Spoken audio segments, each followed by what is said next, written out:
आपके साथ कभी ऐसा हुआ है कि आपको कोई नई चुनौती दी गई हो या कुछ ऐसा करने को कहा गया हो जो आपने पहले कभी नहीं किया? तो आपका रिएक्शन क्या होता है?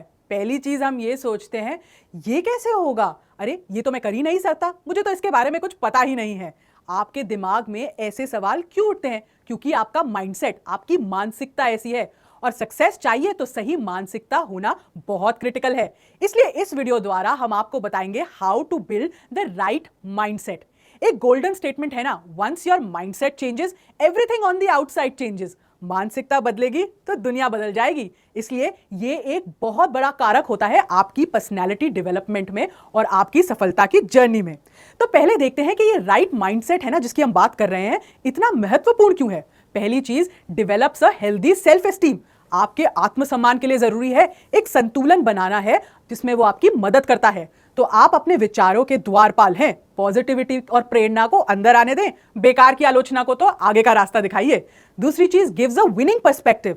अगर आप आशावादी मानसिकता रखते हैं तो आपका एटीट्यूड, आपका हाव भाव भी वैसा ही होगा।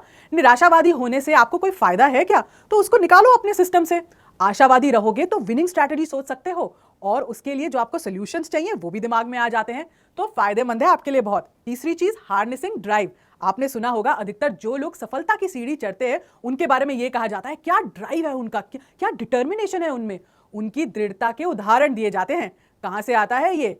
यहां से ही, सही पॉजिटिव माइंडसेट से। तभी तो आप इंप्रूव हो सकते हैं, उन्नति कर सकते हैं। फिर इसका फायदा है फेसिंग चैलेंजेस। जिंदगी के हर मोड़ पर चैलेंजेस आते हैं, चाहे आप एक स्टूडेंट हो या एंटरप्रेन्योर हो या एक कंपनी में एग्जीक्यूटिव हो। तो आप क्या करते हैं? या तो आप हर रोज यही सोचे कि ऐसा मेरे साथ क्यों हुआ, ये क्या हो गया और अब क्या होगा, या मुसीबत को चैलेंज की तरह एक्सेप्ट करो और आगे बढ़ो। यही है सही माइंडसेट और यही सही माइंडसेट द्वारा हो सकता है। तो अब आते हैं मुद्दे की बात पर कि ये राइट माइंडसेट जो है उसे बिल्ड कैसे करें।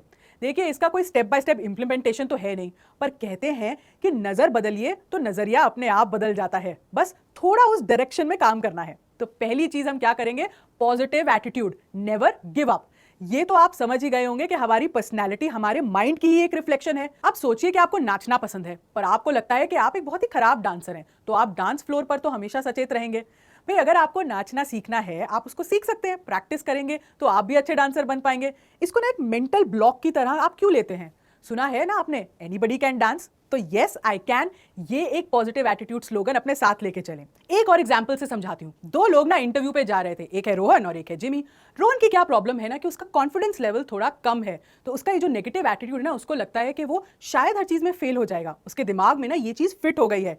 इंटरव्यू वाले दिन वो लेट उठा तो उसने शर्ट वगैरह प्रेस भी नहीं की अपनी अच्छे से और फटाफट तैयार होकर निकल गया। वहां कैंडिडेट्स को देखकर और भी नर्वस हो गया और नेगेटिव माइंडसेट उसका और भी उसी डायरेक्शन में चलने लगा। फिर इंटरव्यू में क्या हुआ? ना ही उसने सवाल के जवाब अच्छे से दिए और ना ही इंटरव्यू अच्छे से गया। दूसरी चीज, उसकी प्रेजेंटेशन भी बहुत एवरेज थी, तो अब तो उसे यकीन हो गया था कि उसका सिलेक्शन होगा ही नहीं। वहीं दूसरी ओर जिमी को देखते हैं, पॉजिटिव एटीट्यूड रखता है, कॉन्फिडेंट भी है। उसने थोड़ी सी रिहर्सल भी की, कुछ सवालों के जवाब की, और एक दिन पहले शाम को उसने अपने कपड़े इस्त्री करके तैयार कर दिए कि अगले दिन उसे लेट ना होना पड़े। अब इंटरव्यू कैसा गया उसका? जाहिर है ठीक ठाक अच्छा ही हो। अब सिलेक्शन होना ना होना तो बाद की बात है, पर उसने तो अपना 100% दिया। तो फर्क क्या था दोनों में? फर्क उनके एटीट्यूड में था। रोहन का जो नकारात्मक रवैया है ना, उससे सब बिगड़ गया, और वहीं जिमी ने अपने आप पर काम किया, तैयारी अच्छे से की और काफी पॉजिटिव था वो अपने इंटरव्यू को लेकर। तो एक पॉजिटिव एटीट्यूड के साथ चलना आपका मैजिक इंग्रेडिएंट, यानी आपके माइंडसेट के लिए ना एक जादुई सामग्री है। पॉजिटिव माइंडसेट के लिए आप कुछ चीजें कर सकते हैं। ये धीरे धीरे होंगी क्योंकि ये एक स्लो प्रक्रिया है, पर इन्हें करना जरूर शुरू कीजिए। पहली चीज, अपने विचारों को पॉजिटिव करें, सोचने का ढंग बदलें।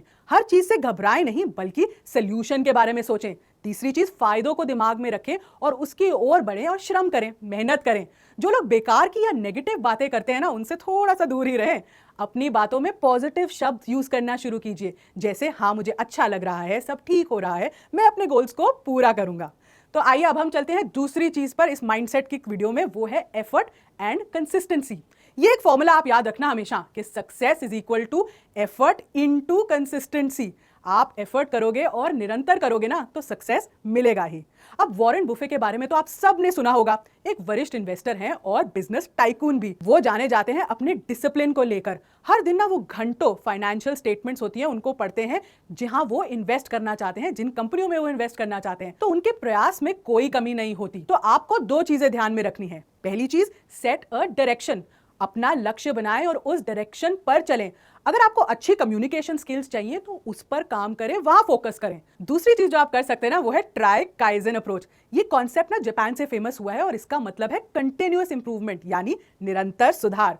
छोटे छोटे सुधार पर फोकस करें कि क्या मेरी प्रेजेंटेशन पिछली वाली से बेहतर थी। 1% चेंज लाना है आपको, उसके बारे में सोचें। सीधा 100% पर मत कूदिए, फिर निराशा ही होगी।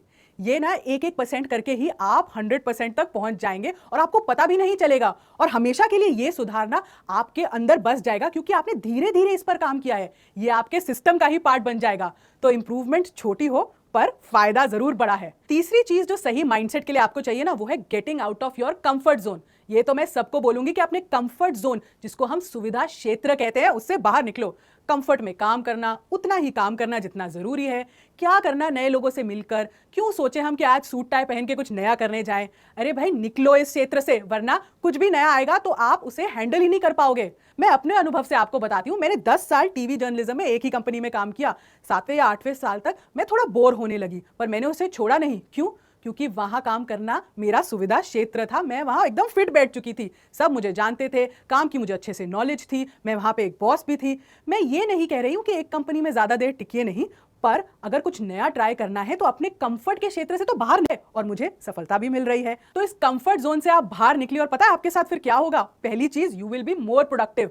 प्रोडक्टिविटी बढ़ती है जब आप सेम टाइम का काम करते हैं ना बहुत समय तक। आप एक ट्रैप, एक जाल में फंस जाते हैं और आप नई चीजें ट्राई ही नहीं करना चाहते। जब आप इससे बाहर निकलेंगे तो देखिएगा आप में एक नई स्फूर्ति होगी, आप नए नए काम करना चाहेंगे, आपका नजरिया बदल जाएगा।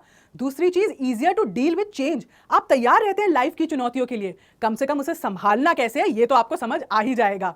तीसरी चीज, लर्न न्यू स्किल्स। नए एक्सपीरियंसेस होंगे, नई लर्निंग होगी, नए स्किल्स होंगे, तो इससे क्या होगा? नए अवसर खुलेंगे आपको अपने आप को बेहतर बनाने के लिए।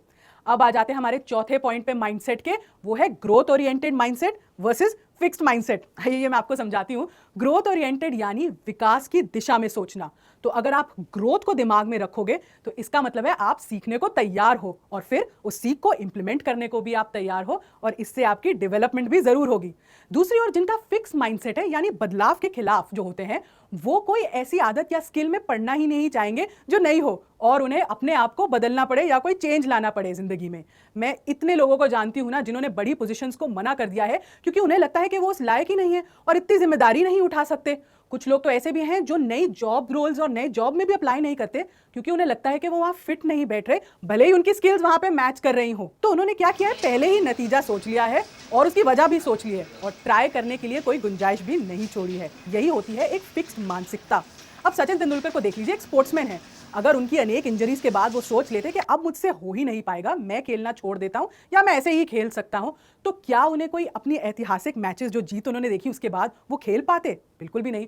उनका फोकस अपनी ग्रोथ पर था, इसलिए अव्वल दर्जे के बैट्समैन होने के बाद भी ना उन्होंने खूब प्रैक्टिस की और अपनी इंजरी से उभरने के लिए भी नई टेक्निक सीखी। और इसी ग्रोथ ओरिएंटेड माइंडसेट की वजह से ना उन्होंने लिटिल मास्टर होने का टैग जो है अपना बनाए रखा। तो ग्रोथ माइंडसेट हमारा कब होता है? जब हम पहली चीज नए चैलेंजेस को देखते हैं और उनका सामना भी करते हैं। दूसरी चीज, हम दूसरों से बेटर परफॉर्म करते हैं क्योंकि हम फेलियर को भी अपनी नॉलेज की तरह ही लेकर आगे बढ़ रहे हैं। और तीसरी चीज, we are open to feedback. हमें फीडबैक लेने में मजा आता है क्योंकि उससे ही हमारी इंप्रूवमेंट बेहतरी होती है। पांचवी और आखिरी पॉइंट जो मैं बोल रही हूं ना माइंडसेट चेंज करने के लिए, वो बहुत ही इंपॉर्टेंट है। इसे आप ध्यान से नोट कर लीजिएगा क्योंकि ये है replacing the word failing with learning. अपने दिमाग को खोलिए, रिप्लेस फेलियर विद लर्निंग। हमें ना बचपन में सिखाया जाता है कि फेलियर तो बुरी चीज है, खबरदार फेल हुए तो, पर हमें यह नहीं सिखाया जाता कि फेलियर भी एक अवसर देता है अपने आप को बेहतर बनाने के लिए, अपने आप पर और मेहनत करने के लिए। इसीलिए ये याद रखें कि it is okay to fail. कोई भी अपनी इच्छा से फेल नहीं होना चाहता। आपको क्या लगता है कि एंटरप्रेन्योर पहली बारी में ही सफल हो जाते हैं और सब चीजें पहली बारी में ही सही होती हैं? नहीं।